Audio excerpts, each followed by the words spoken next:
नमस्कार, आप देख रहे हैं आरजे रमझाझर और मैं हूं पुखराज सिंह। सावन माह के दूसरे सोमवार पर अंतर्राष्ट्रीय मानवाधिकार सुरक्षा संगठन महिला प्रकोष्ठ मुंगेली के द्वारा शिव मंदिर में पूजा अर्चना कर महादेव की आराधना की गई।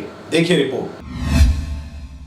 अंतर्राष्ट्रीय मानवाधिकार सुरक्षा संगठन महिला प्रकोष्ठ मुंगेली के द्वारा खर्रा घाट स्थित शिव मंदिर में पूजा अर्चना किया गया।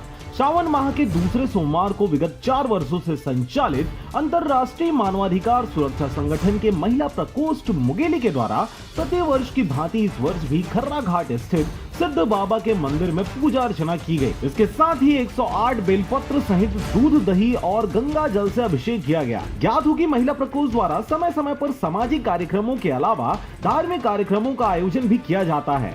खर्रा घाट स्थित शिव मंदिर पूजा अर्चना के समय संगठन के महिला प्रकोष्ठ की जिला अध्यक्ष श्रीमती वर्षा यादव के साथ सोनल सोनी, रेणुका ताम्रकार, वर्षा सोनी, मंजली यादव, पूर्णिमा सोनी, नम्रता ताम्रकार, ज्योति सोनी, सुलोचना ठाकुर, नेहा ठाकुर, महिला प्रकोष्ठ की महिलाएं बड़ी संख्या में उपस्थित रहीं। ये सामने यहाँ दो कुछ नहीं नीचे हाँ इसके ऊपर